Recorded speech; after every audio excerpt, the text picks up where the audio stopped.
예배 들으시기 위해서 우리 준비하시는 마음으로 묵상 기도하시겠습니다.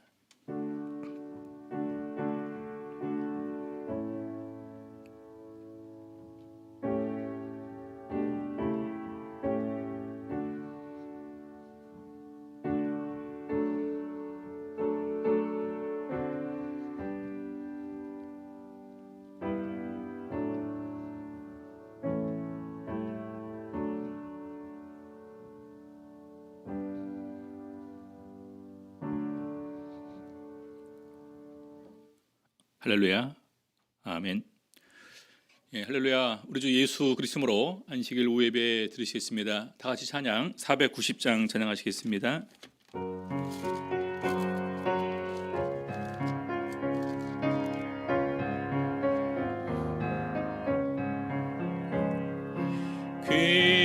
귀하신 주여 날 붙드사 주께로 날마다 더 가까이 저 하늘 나라 나 올라가 구주의 품 안에 늘 안기어 영생의 복 받기 원합니다.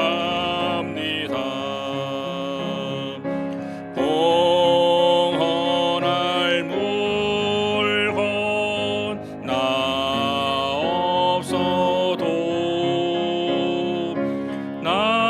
날마다 주께로 더 가까이 내 죄를 주께 다 고하니 주님의 보혈로 날 씻으사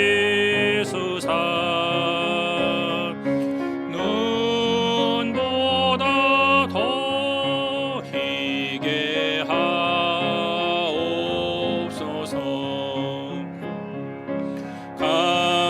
가나간 마귀 날 꿰어도 주 예수 앞으로 더 가까이 이 세상 속한 그 허영심 또 주한 생각을 다 버리니 정결한 마음 내게를 주소서. 이 세상 내가 살 동안에 주께로 날마다 더 가까이 저 베른 천국 나 들어가 한없는 복락을 다 얻도록 풍성한 은혜를 비나이다.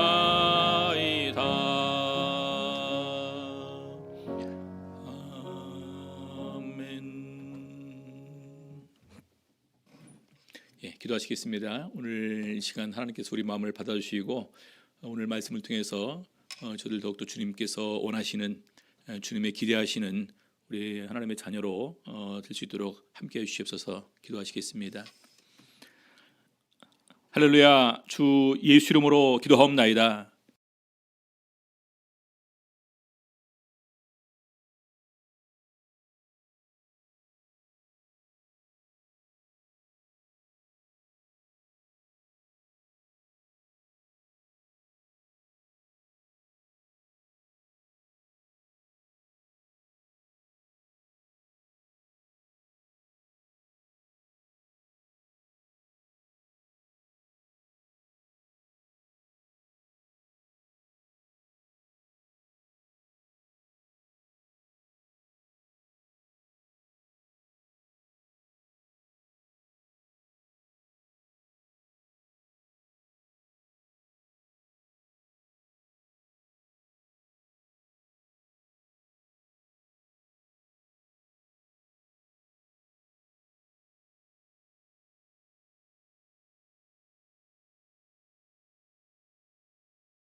예수 그리스도로 우리 하나님 말씀 증거하겠습니다.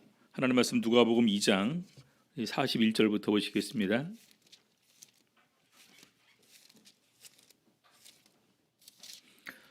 누가복음 2장 41절에서부터 52절 말씀.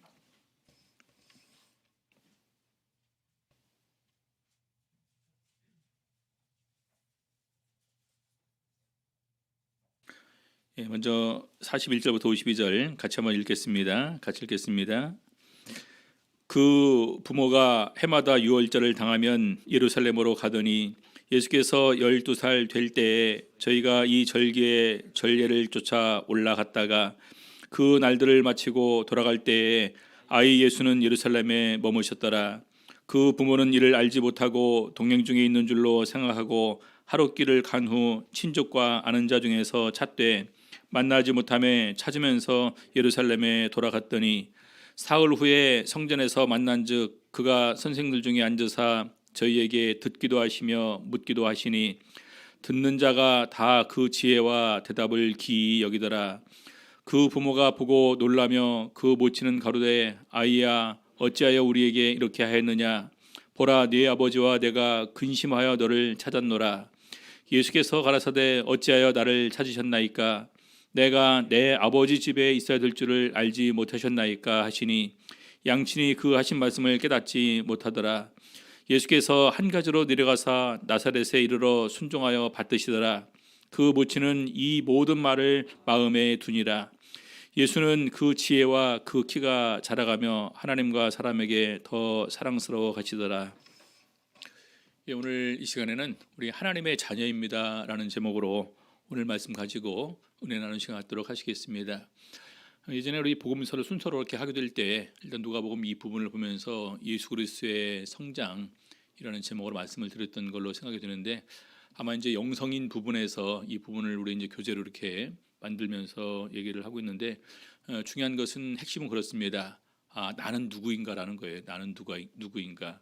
그래서 예수님께서 이미 우리 12살 되었을 때 자기의 정체성에 관해서 알고 있었다라는 부분을 통해서 우리가 오늘 신앙생활하면서 나는 하나님과 나의 관계에서 나는 누구인가를 다시 한번 발견할 수 있는 그런 시간이 되어야 되겠습니다. 먼저 우리 41절 42절 보게 되면은요. 해마다 유월절에 예루살렘으로 갔다라고 기록되어 있습니다. 이것은 이제 그 부모가 철저하게 우리 하나님의 말씀에 순종하는 삶을 살았음을 증거하고 있습니다. 41절 보게 되면은요. 그 부모가 해마다 유월절을 당하면 예루살렘으로 가더니 해마다 유월절을 당하면 예루살렘에 갔다. 그래서 이런 것을 보니까 이제 계속해서 이제 그 어렸을 때도 따라가서 이것을 본 것으로 기억이 되고요. 42절 예수께서 12살 될 때 저희가 이 절기의 전례를 쫓아 올라갔다가 이 절기의 전례라는 것은 전에 행하던 예대로 전에 행하던 습관대로 이렇게 계속해서 했다라는 것입니다. 그래서 이렇게 유월절을 당하면 예루살렘으로 이렇게 이제 갔는데 우리 이미 구약 성경에 하나님께서 직접 그들에게 3차 절기를 지키라 말씀을 하시는 내용이 기록되어 있습니다. 우리 출애굽기 23장 14절부터 보게 되면은요. 너는 매년 3차 내게 절기를 지킬지니라. 너는 무교병의 절기를 지키라. 내가 내게 명한 대로 아비벌에 전한 때에 7일 동안 무교병을 먹일지니 이것은 바로 유월절과 이어지는 무교절을 지키라 이렇게 얘기를 하고 있습니다. 우리 엄밀하게 따지면은요 14일 3월 14일이 유월절이고요. 그다음에 3월 15일부터 무교절을 해서 이제 일주일간 시작이 되고 그다음에 3월 16일이 그 초실절 부활의 첫 열매처럼 그렇게 이제 이어지는 그 절기를 소개를 하고 있습니다. 여기서 제일 첫 번째로 바로 무교절을 얘기를 하고 있고요. 그러면서 이는 그달에 내가 애굽에서 나왔음이라 빈손으로 내게 보이지 말지니라. 절기를 지키되 빈손으로 내게 보이지 말지니라. 하나님의 구속의 은혜를 기념하고 감사하면서 나오기 때문에 감사하는 절기 그 마음에 예물을 준비하라는 얘기죠. 그다음에 16절에 맥추절을 지키라. 맥추절은 우리가 칠칠절을 얘기를 하는데 이것도 이제 열매 드리는 이런 그 날로 기록이 됩니다. 그래서 이는 내가 수고하여 밭에 뿌린 것에 첫 열매를 거두미니라. 우리가 보통 이제 오순절로 이제 기억하고 있는 이 부분을 또 칠칠절 또는 맥추절 이렇게 이제 오순절로 소개를 합니다. 그다음에 수장절을 지키라. 수장절 우리 이제 그 가을에 이제 수확을 해서 장막에 이렇게 이제 쌓아놓는 이런 수장절을 지키라. 이는 내가 수고하여 이런 것을 연중에 밭에서부터 거두어 저장하면이라. 그래서 거두어서 저장한다 해서 수장절이라고 하는 거고요. 17절에 너는 너의 모든 남자는 매년 3번씩 주 여호와께 보일지니라. 그래서 이것은요 어느 곳에 가 있던 건지 간에 반드시 예루살렘으로 가서 성전에 나가서 하나님을 뵙는 3대 절기의 이제 의식입니다. 그래서 이것은 세계 어느 나라로 가 있다 할지라도 이때는 돌아오는 거예요. 그래서 우리 사도행전 2장에 보게 되면은 성령 받는 내용이 기록되어 있는데 수많은 곳에서 유대인들이 몰려 들어왔다라고 기록되어 있습니다. 그렇죠? 그래서 그때 그들이 우리의 난곳 방언으로 오늘 우리가 큰 일을 우리가 체험한다라고 했던 것을 그 기억을 하시게 되면 그것이 언제까지 이 명령이 그대로 제대로 지켜지고 있었는가 우리가 이해를 할 수 있는 그러한 부분입니다. 자, 그다음에 우리 신명기 16장 5절 보게 되면은요. 유월절 제사를 네 하나님 여호와께서 네게 주신 각성에서 드리지 말고 오직 네 하나님 여호와께서 그 이름을 두시려고 택하신 곳에서 네가 애굽에서 나오던 시각 곧 초저녁 해질 때에 드리고 네 하나님 여호와께서 택하신 곳에서 그 고기를 구워 먹고 아침에 네 장막으로 돌아갈 것이니라. 그래서 반드시 아무 데서나가 아니라 하나님께서 이름을 두시려고 택하신 곳 다시 말하여 성전으로 나아가서 예물을 드리고 거기서 함께 이렇게 구워 먹고 장막으로 돌아가라는 것입니다. 자, 신명기 16장 16절에 보게 되면은요. 너희 중 모든 남자는 1년 3차 곧 무교절 77절 초막절에 네 하나님 여호와의 택하신 곳에서 여호와께 보이되 공수로 여호와께 보이지 말고 각 사람이 네 하나님 여호와의 주신 복을 따라 그 힘대로 물건을 드릴지니라. 그래서 쭉 정리되어 있는데 세 가지입니다. 모든 남자는 매년 3번씩 주 여호와께 보일지니라. 그 다음에 그 이름을 주시라고 택하신 곳에서 그러니까 하나님께서 택하신 곳에서 그다음에 여호와께 공수로 빈손으로 여호와께 보이지 말고 주신 복을 따라서 그 힘대로 물건을 드릴지니라. 그래서 이것은 바로 하나님께서 우리에게 주신 은혜와 직접적으로 관계가 있는 가운데서 그 은혜에 감사하는 마음으로 우리가 하나님 앞에 나와서 예물을 드리는 이런 3대 절기라 이렇게 얘기를 하고 있습니다. 우리 참고로 보게 되면은요, 어떤 사람들은 3대 절기다, 7대 절기다 쭉 얘기를 하는데, 우리 레위기서, 민수기, 신명기에 보게 되면은 이제 절기를 이렇게 쭉 정리해 놓은 부분이 있습니다. 그래서 출애굽기 23장에는 무교절, 맥주절, 수장절로, 출애굽기 34장에서는 무교절, 칠칠절, 수장절로, 레위기서 23장에 보게 되면은 유월절, 무교절, 초실절이 여기 나오는데요. 이 초실절이 바로 우리 이제 그 부활의 첫 열매로 연결돼서 성취되는 그러한 부분이겠죠. 그래서 14일 유월절 전에 돌아가셨다가 3일 만에 부활하시는, 그래서 이런 모든 것이 절기가 예수 그리스도를 통해서 성취가 되는 이런 그런 의미가 여기 있습니다. 그래서 칠칠절, 나팔절, 속죄일, 초막절, 그다음에 민수기에 신명기 이렇게 이제 기록이 되어 있는데, 나중에 이제 그 자료를 나눠드렸으니까 참고로 비교하시면 이 명칭들까지도 우리가 기억을 할 수가 있을 것입니다. 오순절이라는 이름은요, 사도행전에 이렇게, 그리고 고린도전서에 이렇게 나옵니다. 그래서 나중에 이제 그 칠칠절이 우리 신약 시대는 오순절 절기로 이렇게 이제 우리 유대인들이 지켜왔던 것으로 그 명칭이 좀 이렇게 바뀌었음을 알 수가 있습니다. 자, 그리고 이제 그 12살의 왜 의미가 있냐면은, 유대인 남자들은 이제 바르미츠마라고 하면서 이때를 율법의 아들이라고 부르기 시작하면서 정식으로 율법 교육이 이때부터 시작이 됩니다. 그래서 특별히 12살 됐던 예수님을 이때 이렇게 동행시켰는데, 이전에도 데리고 다녔는지 아니면 이제 그 부분은 성경에 기록되지 않았지만 그래도 데리고 다녔을 것으로 우리가 추측을 하면서 정식으로 율법 교육은 이때부터 시작이 된다라는 것입니다. 그런데 이미 정식으로 율법 교육을 받기 전에 나중에 예수님께서 성전에서 이미 그분들과 이제 그 대화를 나누는 것을 보게 되면서 예수님께서 이런 율법에 대한 지식이 남달랐음을 알 수 있는 부분입니다. 자, 두 번째는요, 43절에 보게 되면 그 날들을 마치고 돌아갈 때에 아이 예수는 예루살렘에 머무셨더라. 그 부모는 이를 알지 못하고.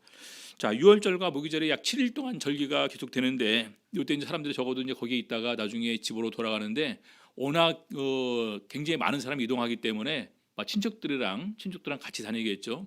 그래서 이제 보통 아이들은 아이들대로 뭐 따로 오기도 하고, 또 주로 이제 엄마들 따라서 이렇게 오기도 하고, 또 이제 다니기도 하는데, 아마 그런 부분에서 굳이 예수를 챙기지 않은 것은 예수에 대해서 그들이 신뢰하고 있는 이런 부분을 표현하고 있다, 이렇게 생각을 할 수가 있을 것입니다. 자, 근데 44절부터 보게 되면은요, 누가복음 2장 44절, 동행 중에 있는 줄로 생각하고 분명히 같이 한번 갈 것이다. 하루 길을 간 후 친족과 아는 자 중에서 찾되, 바로 이것이 당연한 것입니다. 그래서 보통 친족들과 아는 자들과 함께 이렇게 자기들끼리 때를 지어 모이기 때문에 분명히 거기 있을 것으로 예상을 했는데, 찾아보니까 없더라라는 것입니다. 하루 길을 갔다. 분명히 이제 아침도 먹고 점심도 먹고 저녁도 먹을 시간이 있었을 텐데요. 그러니까 이제 그런 때는 그냥 굳이 염두에 두지 않은 것으로 보아서 그냥 자연스럽게 이것이 오갈 때도 어떤 그런 일행 중에 섞여 있을 것으로 생각을 했던 것 같습니다. 자, 그래서 만나지 못하며 다시 찾으면서 거꾸로 이제 예루살렘에 돌아갔더니 사흘 후에 성전에서 만났습니다. 여러분, 하루 지나고 이틀 지나고 사흘 지나고 성전에서 만났을 때 부모 입장에서 얼마나 아이가 탔을까요? 그렇죠. 이제 아이를 팔아서 이렇게 나중에 뭐 그 잡아서 인신매매하고 노예로 이렇게 삼는 것은 참 이렇게 이제 그 자주 있는 일이기도 합니다. 그래서 그런 가운데서 혹시 이제 그 안 좋은 일을 당했을까라는 이런 수많은 일들도 이렇게 예측할 수 있는 부분이겠죠. 근데 보니까 성전에 있더라. 그래서 다른 데 가지 않고 성전에 있었다라는 부분을 특별히 이 부분에서 언급을 하면서, 그다음에 46절부터 보니까요, 사흘 후에 성전에서 만난즉 그가 선생들 중에 앉으사 저희에게 듣기도 하시며 묻기도 하시니 듣는 자가 다 그 지혜와 대답을 기이 여기더라. 여러분, 12살짜리가 와서 이제 그 율법에 대해서, 말씀에 대해서 막 묻기 시작하고 또 반대로 자기가 막 대답도 하게 되는데 그 지혜가 굉장히 놀라웠다라는 것입니다. 그렇죠? 우리 여러분들 이렇게 성경 말씀에 의문을 가지고 이해 안 되는 부분 가지고 얼마나 많이 이렇게 또 우리 교사들한테, 또 이제 우리 임원들한테, 또 이제 우리 어른들한테 혹은 저한테 이렇게 물어본 적 있습니까? 별로 없죠. 예, 그래서 예전에 보니까 이제 우리 종민이랑 지용이가 한 번씩 저한테 이제 카톡으로 이렇게 이제 그 문제를 보내옵니다.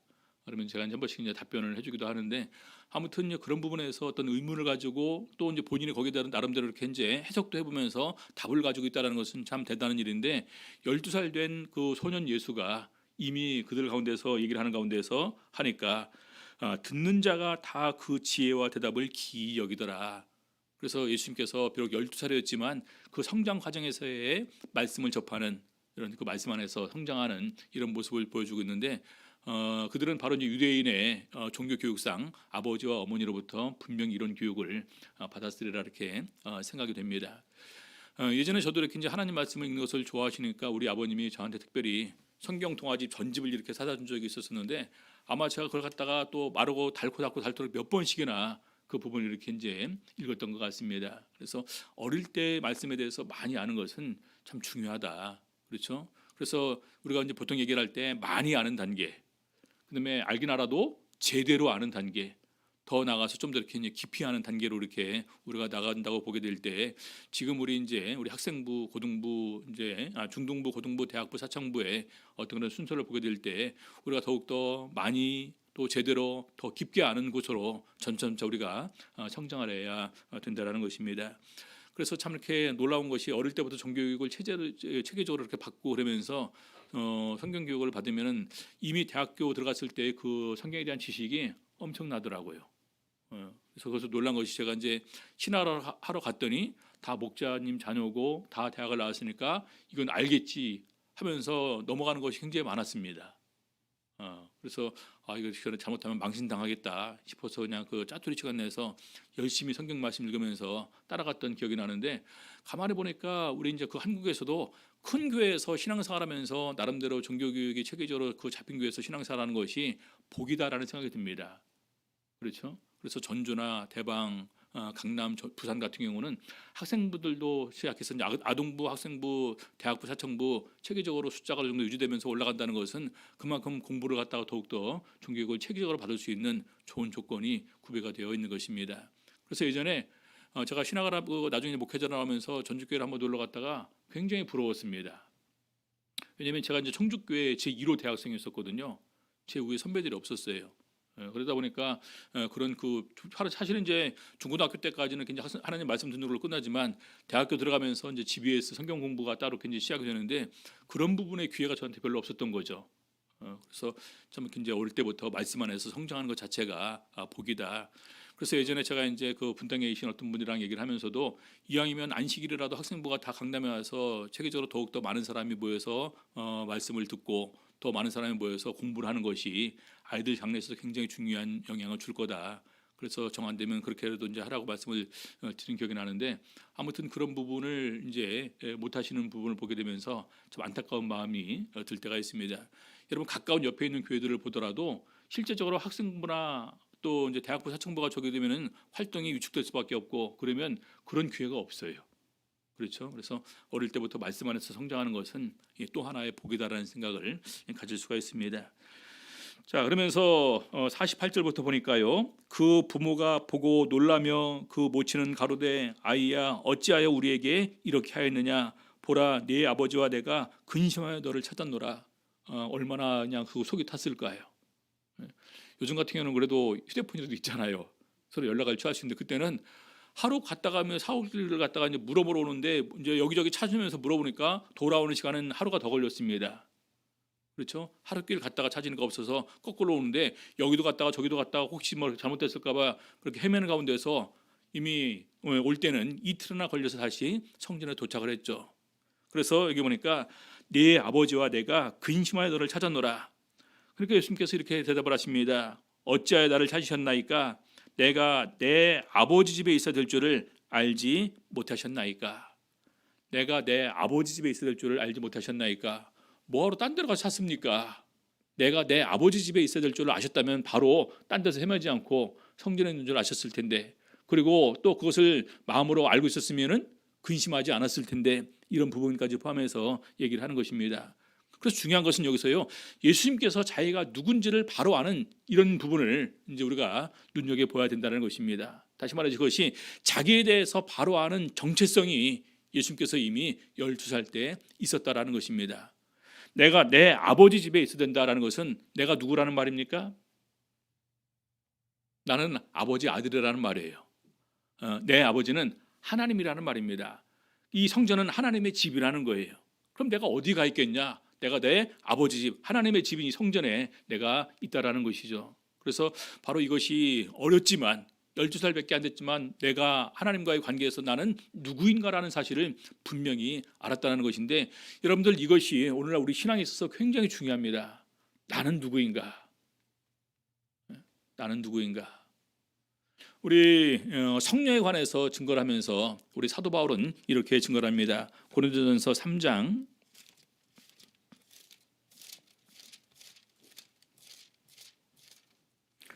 16절 17절 보겠습니다. 너희가 하나님의 성전인 것과 하나님의 성령이 너희 안에 거하시는 것을 알지 못하느뇨. 너희가 하나님의 성전인 것과, 여러분 우리가 우리 정체성을 생각할 때 내가 누구냐, 내가 얼마나 거룩하고 귀한 존재냐라는 부분을 얘기를 할 때 우리 사도 바울은 이것을 깜빡 잊고 망각하면서 사는 고린도인들에게 다시 한번 읽었다가 깨닫게 하고 있는 것입니다. 너희가 하나님의 성전이다. 하나님의 성령이 너희 안에 거하신다. 성령이 거하시는 거룩한 성전이다라는 것입니다. 그래서 이런 것을 생각하면 우리가 하나님 앞에서 얼마나 거룩한 존재냐라는 사실을 우리가 깨달으면서 하나님과 나의 관계에 이 부분을 더욱더 귀하게 생각할 수가 있다는 것이죠. 자, 17절 보겠습니다. 누구든지 하나님의 성전을 더럽히면 하나님이 그 사람을 멸하시리라. 하나님의 성전은 거룩하니 너희도 그러하니라. 나와 하나님과의 관계에서 내가 왜 거룩함을 추구를 해야 되느냐, 내가 왜 성결해야 되느냐, 그 이유를 바로 이 부분을 통해서 얘기를 하고 있습니다. 내가 하나님의 거룩한 성령에 거하시는 내 몸 자체가 성전이 된다. 이 부분 우리가 깨달을 수 있다는 것, 이것은 우리 신앙이 좀 더 발전하는 단계에 들어가게 되는 것입니다. 자, 고린도전서 6장 19절 20절 보시겠습니다. 고린도전서 6장 19절 20절. 너희 몸은 너희가 하나님께로부터 받은 바 너희 가운데 계신 성령의 전인 줄을 알지 못하느냐. 너희는 너희의 것이 아니라 값으로 산 것이 되었으니 그런즉 너희 몸으로 하나님께 영광을 돌리라. 우리 저번에 이제 우리 그 사유리라는 일본에서 온 연예인이 일본에 가서 아이를 낳았습니다. 혼인하지 않은 비혼 관계에서 아이를 낳았습니다. 그것도 그냥 정자만 제공받아서 아이를 낳았습니다. 그래서 우리 한국에서는 허락이 안 되니까 일본에 가서 낳았다. 그래서 이것이 한국에서 되냐 안 되냐라는 문제로 또 이렇게 인터넷에서 좀 이렇게 이제 왈가왈부하고 있더라고요. 여러분들 어떻게 생각하십니까? 결혼 안 하고 아기를 낳아도 됩니까? 그렇죠?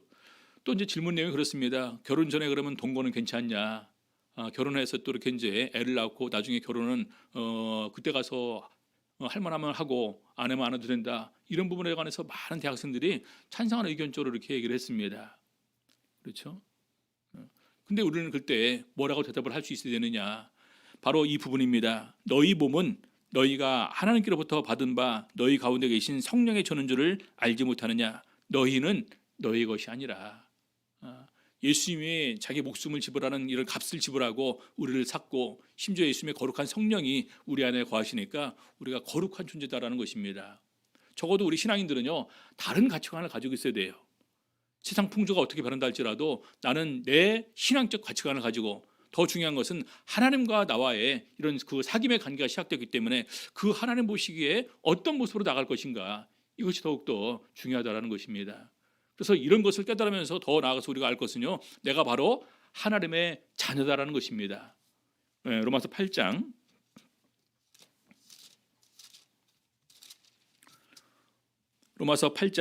14절입니다.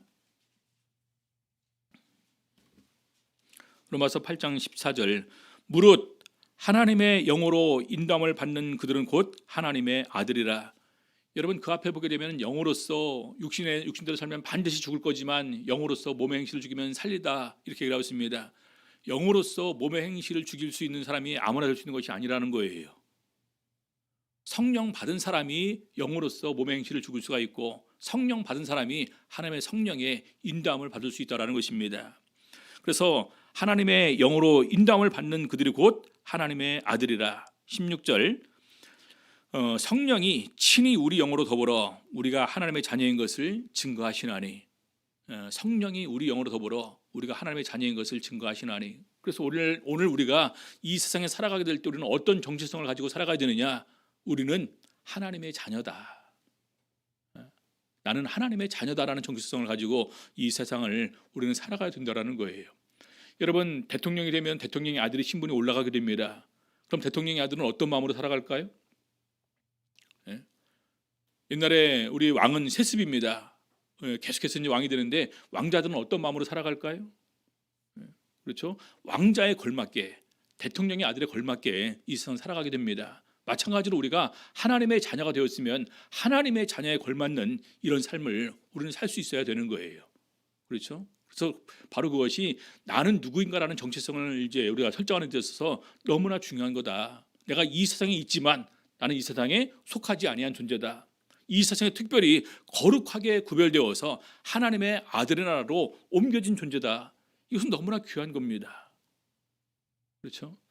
여러분들 옛날에 그 왕자와 거지라는 그런 동화 읽어보신 적 있습니까?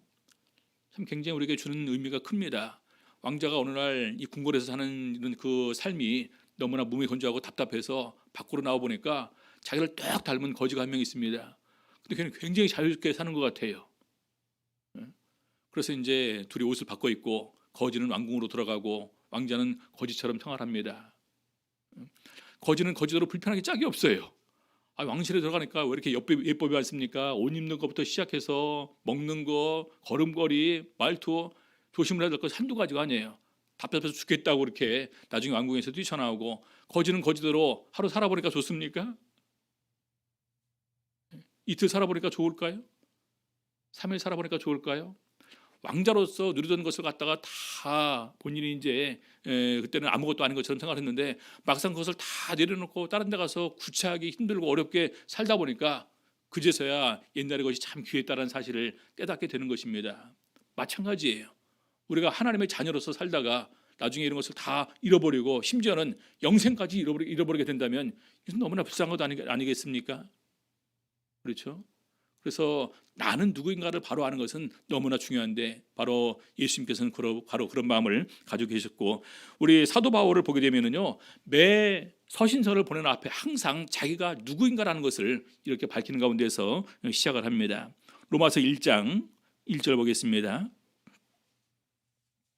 로마서 1장 1절 예수 그리스도의 종 바울은 사도로 부르심을 받아 하나님의 복음을 위하여 택정함을 입었으니, 예수 그리스도의 종이라고 소개하고 있고요, 사도로 부르심을 받았다 이렇게 소개하고 있습니다. 나는 누구인가에서 바울 사도는 분명히 대답할 게 있는 거예요. 나는 예수 그리스도의 종입니다. 나는 사도로 부르심을 받은 존재입니다. 자, 고린도전서 1장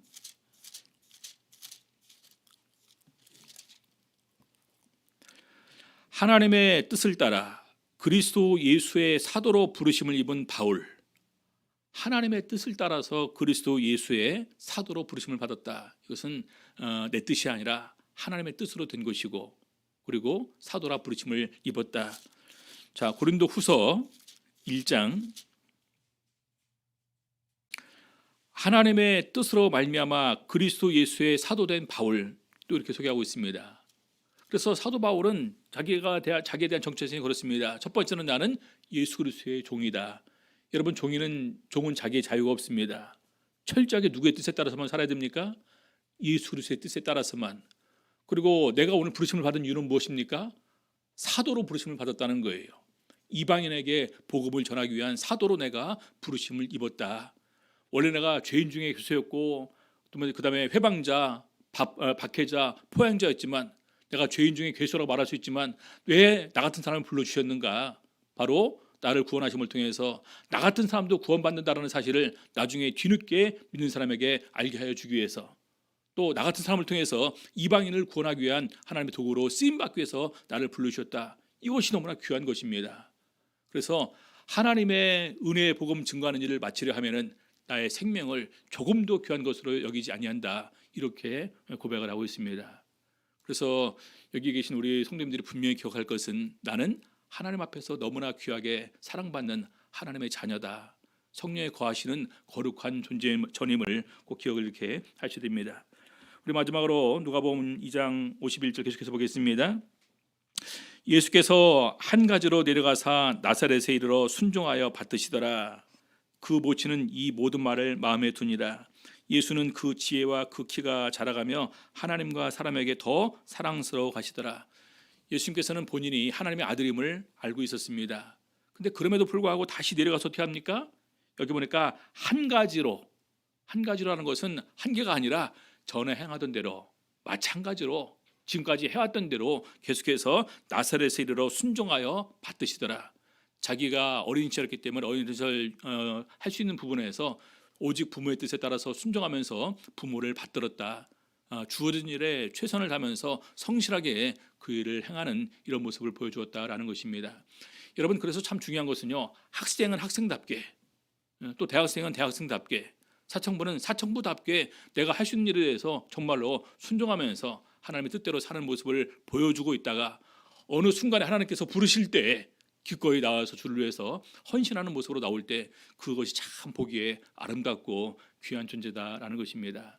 그래서 우리 강남교회 학생부, 그다음에 대학부, 청년부가 정말로 다시 한번 오늘 이 시간을 통해서 나는 누구인가라는 정체성을 바로 깨닫고 지금 내가 이 시점에서 내가 주를 위해 살 수 있는 것은 무엇인가, 이 시점에서 어떻게 내가 주의 뜻에 순종하면서 살 것인가 다시 한번 생각하는 가운데 더욱더 주님의 사랑받고 주님의 귀 여기심을 받을 수 있는 우리 여러분들 다 될 수 있기를 예수 이름으로 바랍니다. 찬양 492장 찬양하시겠습니다.